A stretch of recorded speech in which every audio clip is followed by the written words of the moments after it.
Buenos días, la primera charla de esta mañana, la primera clase es por Fredrik Chandelson sobre nanopartículas coloidales, segunda parte, metales y otros tipos. Le recibimos. Muchas gracias, Silvia, y perdón para el retraso. Y como he dicho, es para una buena razón y va a entender un poco más tarde. Bueno, esa mañana, ¿qué hora es? 43. Esa mañana voy a hablar otra vez de partículas coloidales, pero me voy a focalizar sobre metales. He escrito y otros tipos. En 30 minutos me he dado cuenta de que finalmente no creo que hablar de otros tipos. Existen de cerámicas, hemos visto por ejemplo con la charla de ayer de mi colega Alain Ibanez, él hablaba de cerámicas, barium, titanium, oxígeno, etcétera. Cosas, pues, no podré partículas, nanopartículas magnéticas, etc. Existen varias familias, pero falta tiempo. Y me enfocalizo sobre las nanopartículas coloidales, que están dominadas. Una de las cosas más extrañas es ese color, por ejemplo, de las soluciones. El oro que conocemos bien, que pensamos conocer bien cuando está en tamaño masivo. Claro que he tomado un ejemplo, salí del Museo del Oro. Es un tumi, si me recuerdo correctamente, que es un hermoso tumi que se puede ver en Lima, Perú. Y al lado he tomado una fotografía de lo que se supone ser, jamás he entendido si fueron destruidas durante la Segunda Guerra Mundial. Por lo menos he recibido, tengo esa fotografía que viene del Museo Faraday, en la Royal Society en Londres, de dispersiones coloidales de Michael Faraday. Y se ve en este caso el color rosa, la color rosa de esas dispersiones, que puede cambiar con la concentración. Y si tomamos un microscopio, si tomamos una gotita de esa solución, la ponemos sobre una reja de microscopio electrónico de barido, ponemos una gotita, ya se va el solvente, se evapora, nos quedan solamente las nanopartículas y utilizamos un microscopio electrónico de transmisión del cual nos ha hablado José Vella. Pues podríamos ver nanopartículas y si es de alta transmisión, no se ve bien en la pantalla, pero de verdad se pueden ver columnas atómicas, planas, etc. Bueno, así es esa dispersión coloidal. Claro, hay que pensar simplemente con microscopía electrónica de transmisión, no solamente se ve la parte inorgánica, no se ve la parte orgánica, la capa de ligantes. Para eso, para tener información sobre el tamaño, tendríamos que utilizar, por ejemplo, light scattering, las técnicas de light scattering, de los cuales nos ha hablado ayer Sara. Bueno, quiero tomar un ejemplo. Ayer Alain Ibanez nos ha mencionado el famoso artículo de Faraday que ha escrito y publicado en 1857 en los Philosophical Transaction of the Royal Society. Describe varias experiencias sobre esas soluciones de oro coloidal. Ya existía también antes un sentido de qué eran compuestos esas soluciones, aunque no había de verdad realmente un estudio científico completo. He tomado, por supuesto, un ejemplo francés, pero existen otras. El Dictionnaire de Chimie, publicado en París en 1766, Diccionario de Química, que era la suma de los conocimientos, era antes de Lavoisier, el padre de la química moderna, como se dice. Pero en este caso estudio lo que se llamaba el purpureo de Cassius. Regresar a eso, basado en nanopartículas de oro. Se utilizaba, por ejemplo, para decoración de cerámica. Y lo sé, es escrito en francés, pero simplemente lo que se dice es que cuando el metal oro es es dividido en partículas, es muy dividido, de cierta manera no menciona partículas. En este caso, la solución tiene un color purpúreo o oro y es sacado, el extraído la página que muestra el texto. Simplemente para decir, ya existía también antes, en el siglo XVIII, la gente empezaba a preguntarse sobre el origen del color, porque jugando con esas soluciones, podía sacar el oro como lo conocemos. Era un poco relacionado también a la alquimia y cosas así. Pues no es el tema del día, de verdad, simplemente para mostrar lo que existe. Bueno, ahora vamos a hablar de ese color oro, ¿de dónde viene? Viene de lo que se llama la resonancia plasmón. Y si registro los espectros de absorción en función de la energía, es la energía de los fotones más que la longitud de ondas. Bueno, pero no, el visible está más o menos en esa parte. Una capa muy delgada de la cual permite transmitir un poco de luz.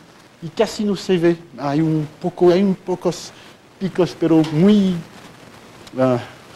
wicks, como se dice, débiles, gracias. Mientras, para un colloide de oro, tengo un pico bien marcado en el visible. Bien, y si ahora estoy haciendo cuál sería el color de una solución de nanopartículas en función del tamaño, y se puede cambiar después el oro, naranja, oro, hasta que el violeto, o violeto, violeto,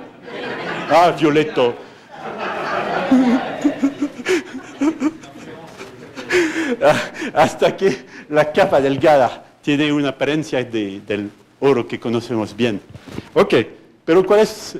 Y ese pico es debido a la resonancia plasmón. Bien, ¿qué es la resonancia plasmón? Tenemos en esas nanopartículas electrones de valencia, que son electrones de conducción, bueno, que están delocalizados en la nanopartícula, que se pueden mover, especialmente con la influencia del campo eléctrico de luz incidente. Bueno, y la resonancia plasmón es simplemente un movimiento, una oscilación colectiva de esos electrones de valencia relativo al conjunto de iones, de los cationes de oro. Bueno, se va moviendo con el campo eléctrico de la luz incidente. Y esa resonancia colectiva nos va a dar ese pico bien marcado. Pero va a depender del tamaño de la nanopartícula, el rayo. Y existen varias. Si tenemos una nanopartícula cuyo tamaño respecto a esa condición es más chiquito que la longitud de ondas típica del visible, ¿ok? En este caso se puede considerar que solamente hay una oscilación dipolar, ¿ok? Ese tipo de movimiento. Bueno. Y todo eso sale de la física clásica. Y el primer estudio sobre ese efecto fue hecho por el físico alemán, el teórico alemán, Gustav Mie, al inicio del siglo XX. Y es un paper que sigue siendo citado, aunque dudo de que mucha gente lo ha leído, pero hay que mencionarlo. Porque una buena razón hay que entender el alemán. Okay. Pero es la teoría que ya utilizamos para entender la resonancia plasmón. Está en ese paper. Bien. ¿Y qué nos dice? Vamos a ver los puntos, los rasgos más relevantes para hoy día. nos dice que en esa aproximación, como he dicho, el tamaño de las nanopartículas es tan pequeño que permite que todos los electrones ven más o menos el mismo valor del campo eléctrico. La figura que muestro acá no es válida, no es correcta para esa, porque no tenemos esa condición. Tendría que hacerlo otra vez. ¿Okay? Sería más correcto si la partícula era así como chiquita, como eso. En este caso se podría considerar que todos los electrones ven el mismo campo eléctrico. Mientras, para ese tamaño, el campo es más fuerte. Los electrones en esa zona ven un campo eléctrico más fuerte que esos. Y va a hacer que tendremos otros tipos de excitaciones, cuadrupolar, octupolar, de nivel más alto. Bueno, pero vamos a considerar solamente la condición que ese tamaño, vamos a considerar primero que tenemos partículas que cumplen esa condición que permite considerar que solamente la oscilación dipolar es relevante. En este caso, lo que se llama la sección eficaz de extinción, ¿es correcto? Extinción. Envío luz es como una blonda. Envío un fotón y es como una blonda que tiene un cierto tamaño, superficie equivalente. Y si el fotón se va dentro del blondo, va a ser absorbado de cierta oscilador. Bueno, no es diferente de la sección de la superficie del disco equivalente. Bueno, ¿ok? Toma en cuenta las fuerzas de interacción entre la luz y las nanopartículas. Lo que es importante es esa sección eficaz. Va a depender, aquí está, el volumen de la nanopartícula, la velocidad de la luz, la permitividad dieléctrica del medio ambiental alrededor de las nanopartículas. Además de omega, relacionado a la frecuencia a la longitud de ondas, la frecuencia de la luz incidente, y las componentes de la función dieléctrica compleja, ¿sí? Del metal. Y si tenemos esa condición, para la frecuencia que cumple esa condición, en este caso, se cancela esa parte, tenemos un pico, es la condición de resonancia. Primera cosa, esa condición depende de la permitividad dieléctrica del medio del medio ambiental, en lo cual es la nanopartícula. Es importante para aplicaciones. Por ejemplo, si se va a cambiar, si está en el aire o en polímero, en cosas así. Además, si se pone alrededor de la nanopartícula una capa que tiene afinidad biológica para algunas cosas y que algún objeto se pone en la capa, va a cambiar, va a afectar ese valor y puede cambiar la condición ligeramente la condición de resonancia. Se utiliza en algunas técnicas. Es otro tema, no voy a hablar. Bueno, a mí me gustan, como se sabe, las nanopartículas desnudas. ¿Ok? Bueno, no es algo de las nanopartículas coloidales, pero sino de las nanopartículas metálicas que tengan una capa o no de ligantes. Para agregados metálicos se puede hacer siempre, y la idea de base es un ejemplo de un dispositivo experimental que se utilizó en el Instituto Niels Bohr en la Dinamarca, Copenhague, y en lo cual se produce en una fuente de clúster, se produce un clúster, se selecciona solamente un tipo de clúster, ¿okay? Un tamaño, se enciende con luz y con luz se puede calentar. Si absorbe la luz se calienta el clúster y cuando para enfriarse va a evaporar átomos, disminuye la abundancia. Voy a medir la variación de la abundancia en función de la de la longitud de ondas. Bueno, y voy a medir picos como así.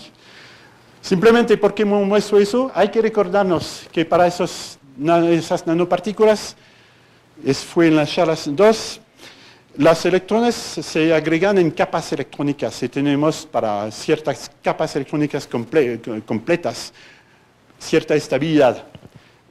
Partículas más estables. Y tenemos los números mágicos, número de electrones para cumplir esa condición, 2, 8, 20, 40, 58, 92. ¿Por qué muestro eso?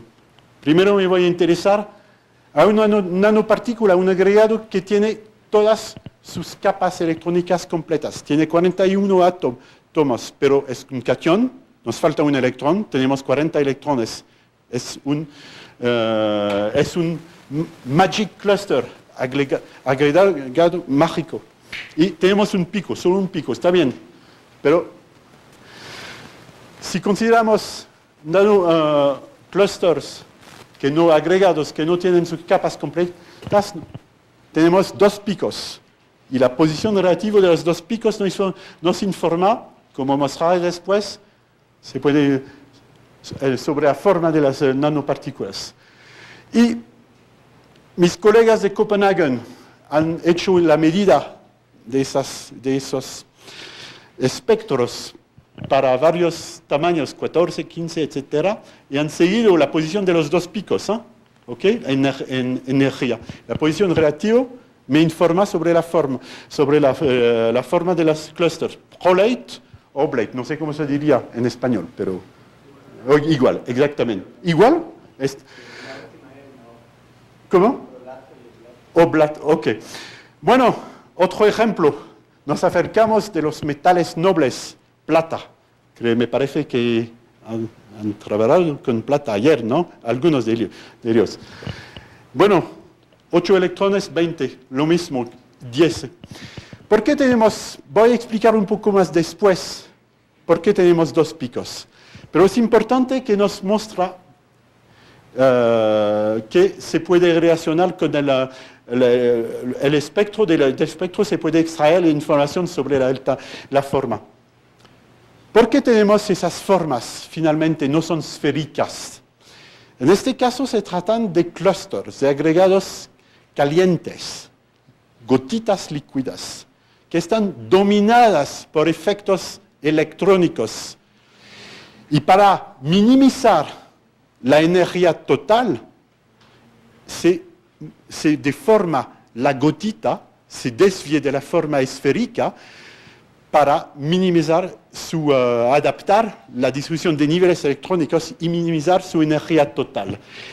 Es muy parecido al efecto dicho llamado Jahn-Teller, que existe en física nuclear, el núcleo. Es un efecto puramente cuántico. No tiene nada que ver con la síntesis de las nanopartículas, de los agregados. La razón es que son líquidos y efectos electrónicos imponen esa forma para minimizar la energía total. Bueno, vamos a poner ropa a las nanopartículas si eran coloidales. Recuerdo eso, ¿ok? En este caso, vamos a tratar de nanopartículas más o menos sólidas y van a decidir la forma de las nanopartículas durante la síntesis, si se van a hacer nanopartículas esféricas, rodillas, estrellas, cualquier cosa. Muy diferente. Voy a decidir, me gustaría hacer rodillas, etc. A ver si se puede hacer, hay que jugar con la síntesis. Pero es muy diferente del ejemplo antes.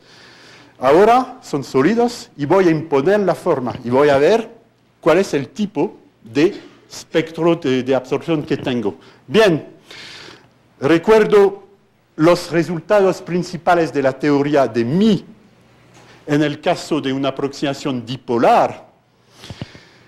Ahora me voy a interesar a la dependencia en tamaño de los espectros.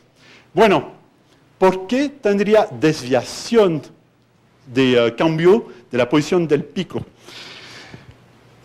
La razón principal es que justamente si el tamaño es grande y que no cumplo esa condición, no solamente puede ser importante la oscilación dipolar, pero puede tener también contribución de cuadrupolar, octupolar, que va a modificarme el espectro. Es una razón principal. Y va a darme un redshift, una desviación hasta el joro. Otra cosa, supongo acá, en esa condición, que la función dieléctrica de las nanopartículas es la misma que en el sólido macroscópico, pero para partículas chiquitas se puede que hay desviación y que en este caso la permitida dieléctrica no es la misma que para el sólido masivo. Va a ser otra razón de cambio en función del tamaño para partículas chiquitas. Bueno, simplemente para mostrar, para la primera razón, he tratado ayer de hacer un dibujo. Conocemos, como he dicho, dipolarización, pero es mala. Tendré que hacer otra vez. Tendría que hacer mucho más, ¿ok? Para que sea dipolar. Pues eso es la oscilación dipolar. Y cuadrupolar sería una desviación forma así. Para octupolar debe ser algo más complejo. Pero me van a dar un redshift of the plasmon resonance. Aquí son espectros de absorción para nanopartículas de oro esféricas de tamaño variable. 9, 22. Y cuando incrementamos de 22 hasta 48, es el diámetro, podemos ver ese redshift debido a la contribución, a mayor contribución.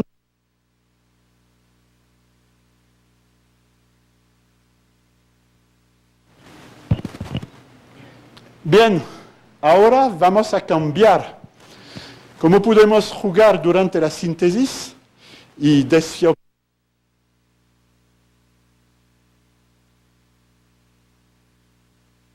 sobre el espectro? Si tiene influencia, de verdad tiene. Porque en este caso, para nanorodilias,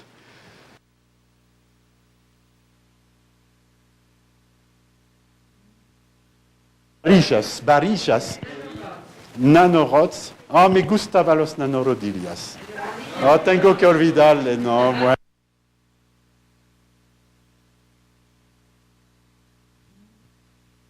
Bueno, nanorods. Tenemos dos direcciones para el nube de electrones. Puede oscilar.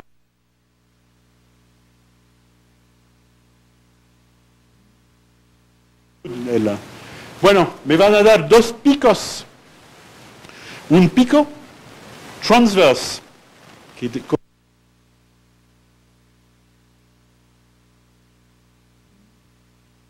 la longitud del nanorod, del rod. Y ese pico, eso sí.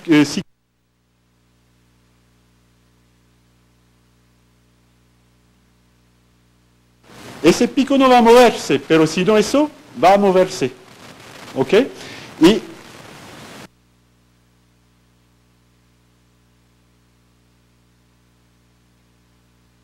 resonancia transversal no cambia, mientras que el otro, según la longitud,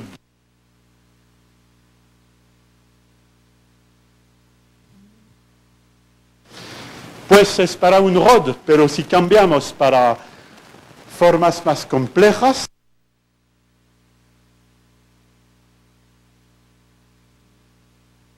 rodillas de oro, otra manera de... No, nano, machin, là, enfin, nanorods.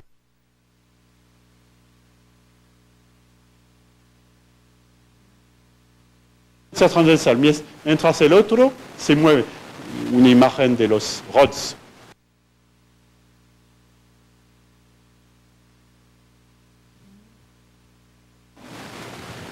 Semillas, que deben ser semillas.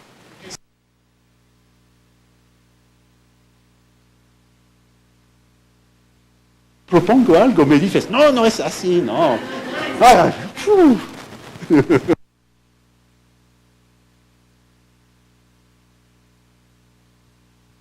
Dando esas semillas y se hacen los rods.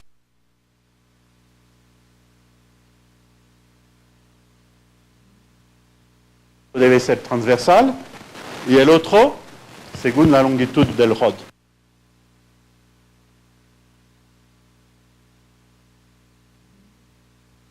Es para entender lo que pasa en el laboratorio, espero.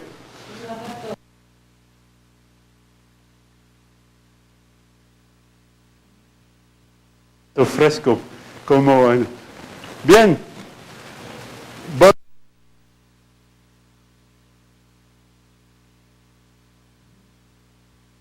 Si voy a jugando con la síntesis, haciendo con formas más complejas.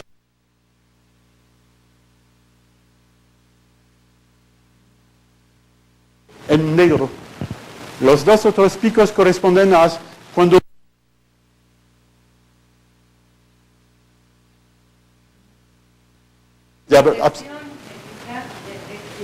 sección eficaz de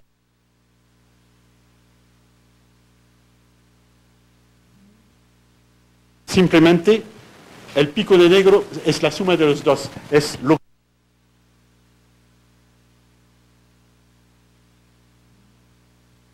pico único, pero si tomo otros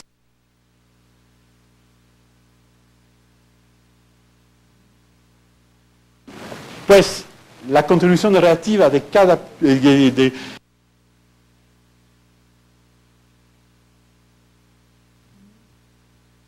no voy a entrar en los detalles, pero de verdad hay una relación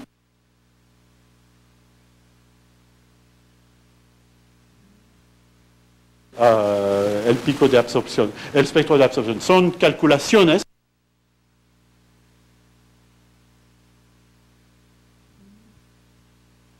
es un buen paper de revistas sobre nanopartículas.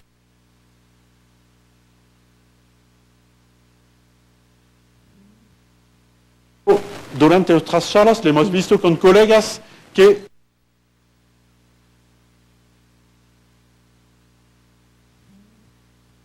soluciones de varios colores